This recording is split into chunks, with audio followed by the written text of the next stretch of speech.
Assalamualaikum warahmatullahi wabarakatuh. Salam sejahtera untuk kita semuanya. Selamat pagi semuanya. Perkenalkan kami dari kelompok satu yang terdiri dari dua orang. Yang pertama ada Pak Bangkit Hirnawantoro. Yang kedua saya sendiri Imam Suranto. Kemudian dosen pembimbing kami Dr. Insinyur Tatang Ahmad Taufik MSc. Pada kesempatan kali ini kami akan mempresentasikan mata kuliah Manajemen Teknologi dan Inovasi kelas G, paper review dengan judul Success and Failure Factor of Technology Commercialization Korean Case. Berikut ini daftar isi eh, makalah kami. Yang pertama abstrak, kedua kata kunci, kemudian di bab 1 ada pendahuluan, bab 2 tinjauan pustaka, subbab 2 ini ada dua subbab, yang pertama faktor keberhasilan, yang kedua perusahaan kecil. Kemudian bab 3 ada data dan metode, terdiri dari 4 subbab, yang pertama data, yang kedua sumber data dan model ex ante, yang ketiga kerangka kerja analitis, yang keempat metode dan triangulasi, kemudian bab 4 ada kasus,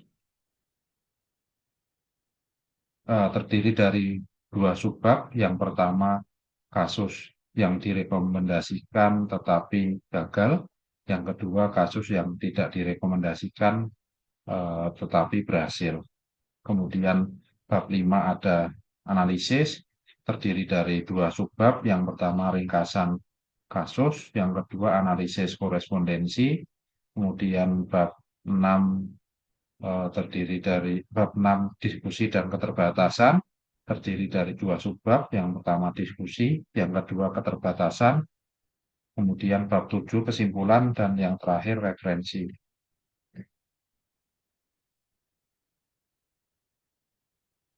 Abstrak, eh, kami ingin menunjukkan dinamika kelompok yang berbeda dari faktor-faktor keberhasilan dan kegagalan dalam komersialisasi teknologi di perusahaan berbasis teknologi kecil.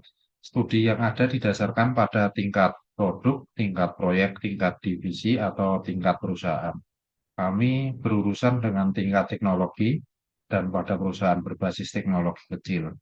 Ini adalah studi kasus longitudinal berdasarkan 8 kasus dari Korea. Studi kami pada tingkat teknologi adalah percobaan pertama dalam studi keberhasilan dan kegagalan yang tidak seperti semua studi yang sudah ada. Sebagai langkah pertama, kami memperkenalkan kategori dan faktor baru seperti atribut teknologi dan data yang mencerminkan CEO, dan terutama konsep baru tentang tingkat kesiapan peluncuran. Terakhir, kami menggunakan analisis korespondensi untuk menunjukkan dinamika kelompok. Hasilnya adalah sebagai berikut. Faktor teknologi adalah faktor yang paling penting. Kedua, faktor berbasis sumber daya lebih penting dalam kasus kegagalan daripada kasus keberhasilan, dan faktor teknologi lebih penting untuk keberhasilan. Kemudian kata kunci, tingkat kesiapan peluncuran, atribut teknologi, komersialisasi teknologi, faktor keberhasilan dan kegagalan, analisis korespondensi, perusahaan kecil berbasis teknologi. Bab 1, pendahuluan, keberhasilan inovasi atau proyek pengembangan produk baru adalah kunci keberhasilan bisnis. Mencerminkan pentingnya hal ini, banyak penelitian telah muncul sejak proyek SAPPHO tahun 1974 dan diikuti oleh proyek Newport tahun 1980 dan proyek inovasi Stanford tahun 1984. Selain itu, beberapa makalah tinjauan seperti Montoya Weiss dan Kalanton tahun 94 Henard dan Szymanski tahun 2001, kemudian eh, Irons tahun 2002, dan Van der Pane dan rekan-rekan tahun 2003 memandu kita dalam hal ini. Meskipun demikian, masih ada pertanyaan mengenai faktor keberhasilan inovasi atau pengembangan produk baru, apapun namanya, jika kita membatasi analisis kita pada tingkat teknologi dan perusahaan berbasis teknologi kecil. Penelitian yang ada didasarkan pada tingkat produk, tingkat proyek, tingkat divisi, atau tingkat perusahaan. Namun, jika kita membatasi diskusi kita pada komersialisasi teknologi pada tingkat teknologi, terutama pada perusahaan berbasis teknologi kecil, faktor keberhasilan dan kegagalan harus diperiksa pada dimensi yang berbeda karena sebuah teknologi harus dikombinasikan dengan teknologi, bahan, bagian, atau subsistem lain untuk menjadi sebuah produk. Kedua, tinjauan pustaka, subbab 1, faktor keberhasilan, mengenai masalah indeks kinerja untuk mengukur keberhasilan atau kegagalan. Rodwell dan rekan-rekan tahun 1974 menunjukkan 3 indeks, yaitu keuntungan moneter langsung, pangsa pasar, dan keselarasan dengan strategi perusahaan. Griffin dan Page tahun 1993 juga menunjukkan 3 indeks, tetapi mereka mengganti keselarasan dalam strategi perusahaan dengan tujuan teknis. 4 indeks KKT tahun 2003 adalah penjualan, biaya produksi, pangsa pasar, dan laba. Henard dan Szymanski tahun 2001 menunjukkan 4 isu dari perspektif yang berbeda. Indeks tunggal, indeks multi-item, pengukuran subjektif dan objektif, pelaporan kepada manajemen puncak dan pimpinan proyek, dan waktu pengukuran yang telah berlalu setelah peluncuran. Di sisi lain, Stuart dan Abeti tahun 1987 membedakan kinerja awal dan kinerja akhir. Mengenai faktor keberhasilan, makalah-makalah tinjauan yang disebutkan di atas menyebutkan banyak faktor yang diklasifikasikan ke dalam 4 kategori seperti yang ditunjukkan pada tabel 1 sampai 18 faktor dari tinjauan Montoya West dan Kalanton tahun 1994 terhadap 47 artikel. 24 faktor dari tinjauan terhadap 60 artikel oleh Henard dan Szymanski, dan 17 faktor dari tinjauan terhadap 43 studi oleh Van der Pan. Ketiga makalah tersebut mengklasifikasikan faktor ke dalam 4 kategori. Kategori Montoya West dan Kalanton adalah strategi, proses, organisasi, dan pasar.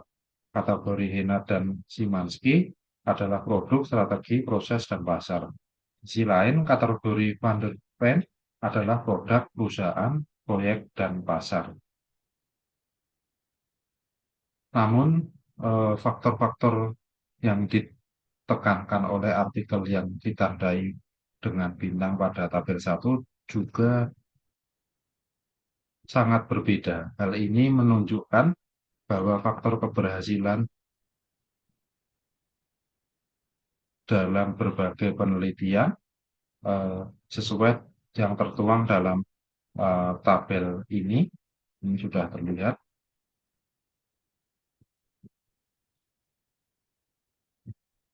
Kemudian yang kedua, subbab 2, perusahaan kecil. Perusahaan kecil dan khususnya perusahaan berbasis teknologi baru memiliki beberapa karakteristik yang berbeda. Aldrich tahun 2001 menunjukkan skala ekonomi, dan Bomer dan Jalajaz 2004 mengatakan bahwa perusahaan kecil bergantung pada kemampuan dari luar untuk mengatasi kesulitan. Inovasi mereka kurang sistematis dan terorganisir serta lebih bergantung pada inspirasi dan pengalaman CEO. Mereka lebih beradaptasi terhadap perubahan teknis daripada perubahan pasar dalam kasus wirausahawan teknologi, kurangnya keterampilan manajemen mereka dalam dapat menjadi penghalang bagi pertumbuhan perusahaan. Mengenai faktor keberhasilan usaha startup, Dejesnew dan Gardner mengklasifikasikan faktor ke dalam 3 dimensi, yaitu wirausahawan yang sukses, proses startup, dan perusahaan yang sukses. Faktor-faktor lain seperti kewirausahaan, eh,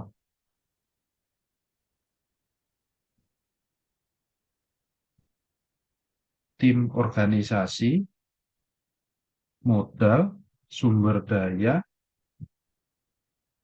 jaringan, dan strategi sering dilaporkan. Jika kita menggabungkan pelajaran dari studi tentang faktor keberhasilan dan perusahaan kecil, beberapa wawasan berbeda dapat ditarik. Pertama, bahkan perusahaan kecil seperti halnya perusahaan besar membutuhkan faktor-faktor berbasis sumber daya seperti yang ditunjukkan pada tabel 1. Namun, dalam banyak kasus, perusahaan-perusahaan ini kekurangan sumber daya dan kemampuan. Kedua, faktor-faktor yang terkait dengan manajemen tidak sesuai untuk perusahaan kecil, terutama dalam komersialisasi teknologi. Sebagai contoh, komitmen manajemen puncak dan para pemimpin tim mungkin merupakan peran CEO. Di perusahaan kecil, CEO adalah ahli strategi, pemimpin tim, dan sumber teknologi, sumber daya, dan jaringan. Ketiga, karena kurangnya kemampuan dan sumber daya, faktor lain yang tidak melekat pada perusahaan mungkin penting untuk komersialisasi teknologi, yaitu tingkat kesiapan peluncuran dan atribut teknologi. Yang keduanya dapat disebut sebagai masalah teknologi. Bab 3 tentang data dan metode. Bab 1, data. 8 kasus kami berasal dari proyek studi kelayakan untuk komersialisasi teknologi dan pemerintah Korea. Pemerintah Korea telah mempromosikan komersialisasi teknologi melalui dukungan studi kelayakan sejak tahun 2002. Umumnya lebih dari 3 ahli dari paten teknologi dan pasar berpartisipasi dan setiap studi memakan waktu sekitar 3 bulan. Ya, dibagi antara pemohon dan pemerintah untuk sebagian besar program kelayakan untuk proyek ini adalah bahwa teknologi tersebut harus dimiliki dan dikomersialisasikan oleh pengusaha perusahaan kecil dan menengah. Kemudian subbab 2 sumber data dan model ex ante. Kasus dan data kami didasarkan pada proyek studi kelayakan untuk komersialisasi teknologi, sehingga model proyek tersebut harus menjelaskan model ini dibuat dalam 2 tahap. Hak hukum diperiksa melalui analisis paten pada tahap pertama dan studi kelayakan dibuat pada tahap kedua jika sebuah teknologi lolos tahap pertama. Kerangka kerja studi kelayakan untuk tahap kedua telah berubah selama rentang waktu penelitian. Kami hanya pada beberapa faktor dan elemen dan tidak berdasarkan filosofi penyaringan dan domain. Studi kelayakan seperti yang ditunjukkan pada tabel 2 memiliki 2 domain, teknologi dan peluang bisnis. Domain teknologi memiliki 3 faktor, yaitu atribut teknologi, lingkungan teknologi, dan daya saing teknologi. Dan setiap faktor memiliki beberapa elemen. Domain bisnis juga memiliki 3 faktor, yaitu atribut pasar, lingkungan pasar, dan daya saing pasar. Setiap faktor dari domain tersebut memiliki beberapa elemen, sesuai dengan tabel 2 yang telah ditayangkan. Kemudian model ini tidak memiliki kategori eksplisit untuk agen komersialisasi. Model ini berasal dari program dukungan pemerintah untuk mengidentifikasi peluang komersial teknologi tertentu. Ini berarti bahwa model ini tidak memiliki kategori untuk memeriksa sumber daya dan kemampuan agen komersialisasi untuk menangkap peluang pasar. Menangkap peluang oleh sebuah perusahaan berbeda dengan fakta bahwa pasar menjanjikan. Kemampuan dan sumber daya menangkap peluang pasar terlepas dari situasi pasar, para evaluator telah mempertimbangkan fakta tersebut hanya secara implisit. Bab 3, kerangka kerja analisis. Kami membangun kembali kerangka kerja analisis berdasarkan survei literatur dan model kelayakan ex ante. Kerangka kerja ini terdiri dari 5 kategori seperti kesiapan peluncuran, teknologi atau produk, pasar, perusahaan, dan CEO dengan 15 faktor. Kategori dari 3 artikel ulasan yang disebut di atas adalah pasar, produk, strategi, proses, proyek, organisasi, dan perusahaan. Berikut tabel 3, kerangka analisis. Kemudian faktor-faktor dalam CEO adalah pengalaman teknis, pemahaman pasar, dan kewirausahaan. Seperti dijelaskan di atas, kewirausahaan cukup sering disertakan dalam penelitian perusahaan kecil. Tetapi kedua faktor ini bersama-sama hanya digunakan dalam beberapa penelitian. Pengalaman teknis diadaptasi dalam studi SWOT dan ABITI tentang perusahaan teknologi kecil dan pemahaman pasar oleh Duchesneau dan Gardner tentang studi perusahaan kecil. Seoul, dan Park menunjukkan kedua faktor tersebut. Selain itu, pengalaman salah satu penulis kami dalam proyek studi kelayakan yang menjadi sumber data kami membuat kami mengadaptasi faktor-faktor ini. 4. Metode dan triangulasi. Tujuan dari makalah ini adalah untuk menunjukkan dinamika kelompok faktor, mengeksplorasi faktor-faktor baru. Oleh karena itu, kita mungkin harus menguji 2 jenis hipotesis. Pertama, apakah 16 faktor dalam 5 kategori tersebut efektif, khususnya tingkat kesiapan peluncuran dan atribut teknologi. Kedua, apakah dinamika tersebut bermakna? Untuk efektivitas faktor-faktor baru mungkin ada lebih dari 10 hipotesis, sehingga daftar hipotesis pun membutuhkan ruang yang cukup besar. Kemudian ke bab 4, kasus, subbab 1, kasus yang direkomendasikan tetapi gagal. Kasus-kasus ini diekstrak dari Kim, Ko, dan Shul dan disusun ulang mengikuti kerangka kerja kami. F1 adalah perusahaan startup di bidang teknologi pengukuran 3D di bidang R&D yang dievaluasi sangat baik dalam hal teknologi dan pasar. CEO-nya adalah seorang konsultan dan bankir. Dia mengandalkan pengembangan teknologi IT dari seorang profesor tetapi tertunda. Setelah mengalami kegagalan dari pengembangan luar, ia memperkerjakan teknisi baru dan mencoba mengembangkan di dalam perusahaan. Namun, pengembangan tersebut akhirnya bangkrut 2,5 tahun kemudian setelah dievaluasi. Kemudian yang berikutnya, F2 adalah perusahaan yang telah berdiri selama 6 tahun dalam bidang teknologi simulasi 3D untuk pengukuran lingkungan. Teknologi ini dinilai sebagai teknologi yang luar biasa dan peluang pasar yang bagus.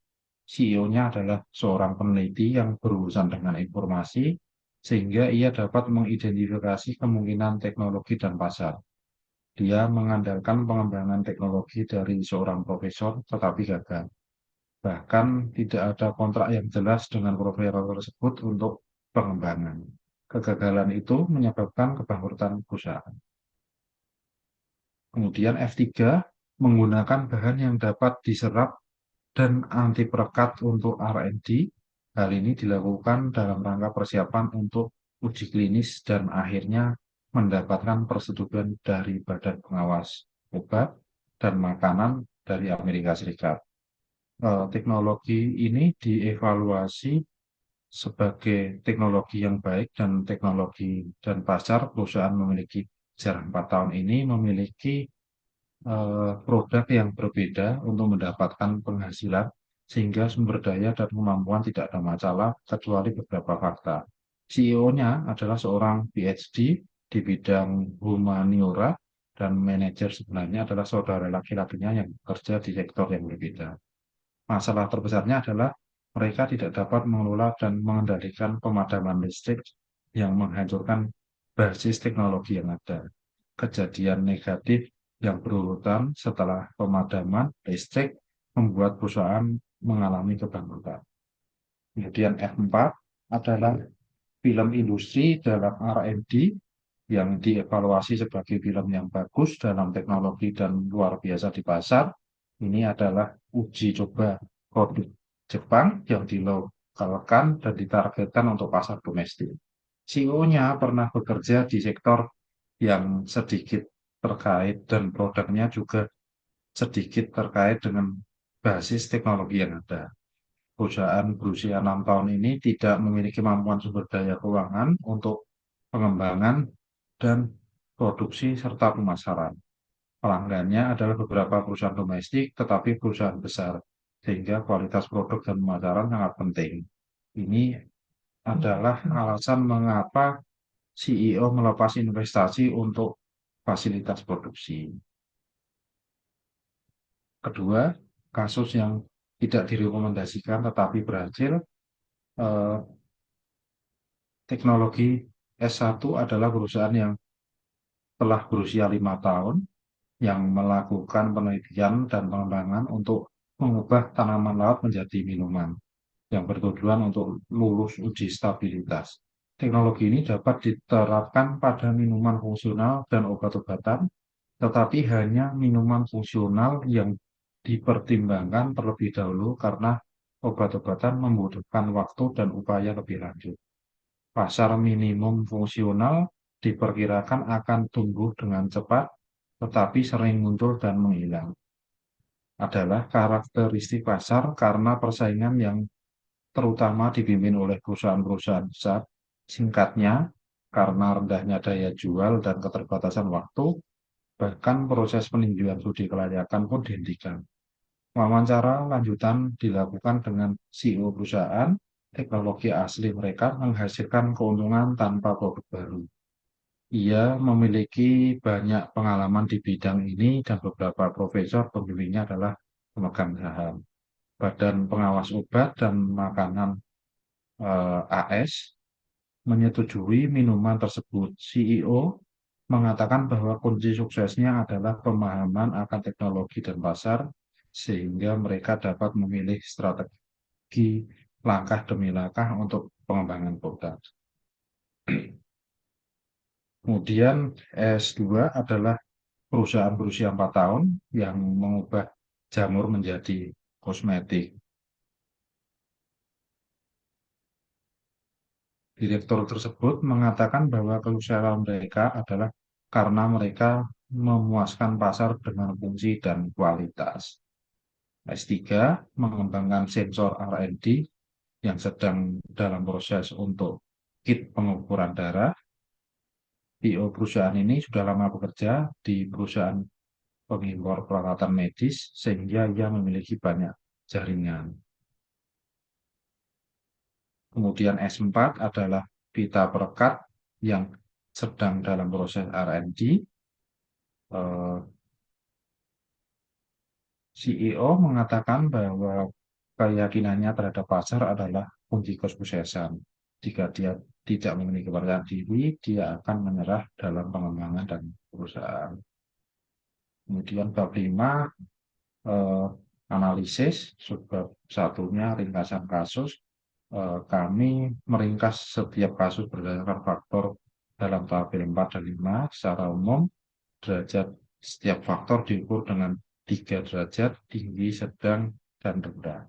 Tetapi dalam beberapa kasus, misalnya kompatibilitas tinggi, berarti status paling positif untuk komersialisasi, dan dalam kasus lain, misalkan keinovatifan tinggi, berarti kondisi terburuk untuk komersialisasi.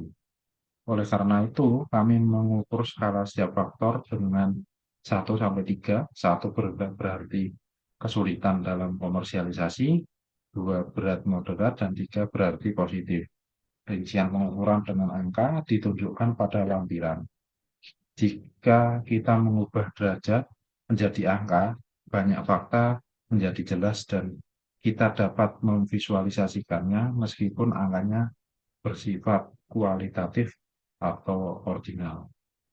Nah, berikut tabel 4, ini tabel 5.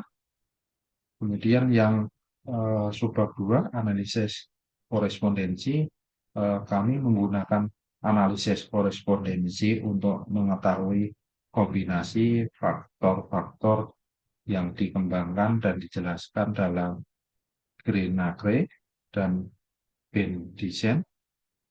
Dua domain untuk analisis ini terdiri dari 8 kasus dan 16 faktor.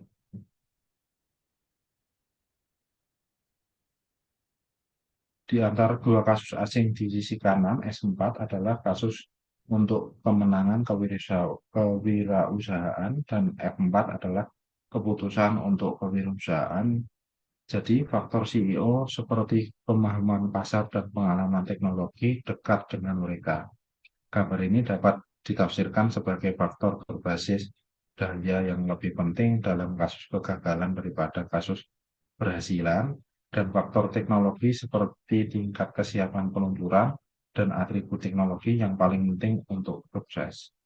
Nah, berikut eh, hasil analisis korespondensi.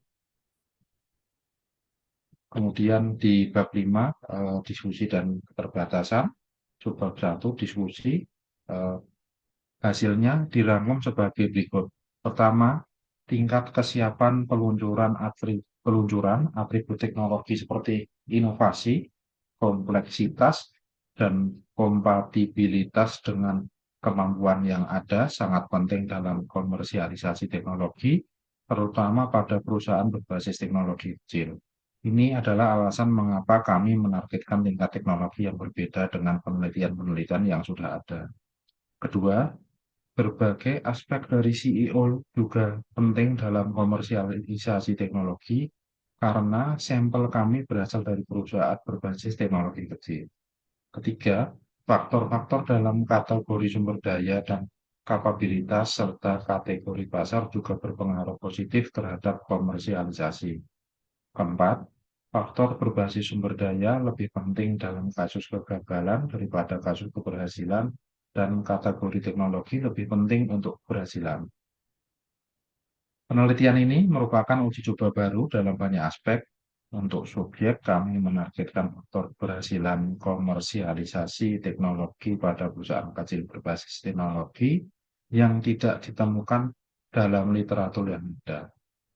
Schwartz dan ABT telah mengaitkan pengembangan produk baru dan usaha baru, namun penelitian kami melangkah lebih jauh dari penelitian mereka dengan menambahkan faktor dan analisis baru. Untuk faktor dan kategori, kami memperkenalkan konsep baru tingkat kesiapan peluncuran dan menyoroti atribut teknologi dan CEO. Kemudian yang sebab kedua, keterbatasan. Eh, ini adalah studi kasus, sehingga penelitian ini mungkin memiliki kelemahan umum dari penelitian studi kasus. Namun demikian, hasil penelitian kami sangat kuat. Pertama, kami menyadari kekuatan dan kelemahan penelitian studi kasus, sehingga kami mencoba menghindari kelemahan tersebut dengan definisi keberhasilan yang ketat dan dengan pengumpulan data yang cermat serta pengamatan longitudinal yang terukur. Kedua, hal yang paling penting adalah bahwa kasus-kasus yang kami ungkapkan adalah potongan-potongan gunung es yang dipilih untuk menunjukkan dinamika kelompok dengan jumlah kasus yang terbatas. Ketiga, ini adalah studi perbandingan antara kasus-kasus keberhasilan dan kegagalan. Keempat, kita menggambarkan hasil dari diagram yang terlihat. Keempat, kita menarik hasil ke diagram yang terlihat. Bab 7, kesimpulan, eh, kami ingin mengetahui dinamika kelompok faktor di tingkat teknologi untuk komersialisasi teknologi di perusahaan berbasis teknologi kecil. Sebagai langkah pertama, kami memperkenalkan kategori dan faktor baru seperti tingkat kesiapan peluncuran, atribut teknologi, dan data yang mencerminkan CEO. Sebagai langkah kedua, kami mengkonversi setiap faktor menjadi angka-angka utama dan membandingkan tingkat kepentingan setiap kategori dan faktor. Sebagai langkah ketiga, kami menggunakan analisis korespondensi untuk menunjukkan dinamika kelompok. Penelitian kami pada tingkat teknologi tidak seperti penelitian yang sudah ada, merupakan uji coba pertama dalam kasus keberhasilan dan kegagalan. Oleh karena itu, kami mengharapkan lebih banyak penelitian studi kasus dari studi inovasi dan juga dari studi komersialisasi teknologi. Hal ini dapat mengatasi kelemahan yang mungkin terjadi dalam hal kontekstual kasus. Berikut referensi-referensi eh, yang ada dalam jurnal ini, dan ini lampiran faktor dan penilaiannya. Baik, terima kasih sekian yang bisa kami presentasikan dari kelompok satu, kurang lebihnya mohon maaf. Wassalamualaikum warahmatullahi wabarakatuh.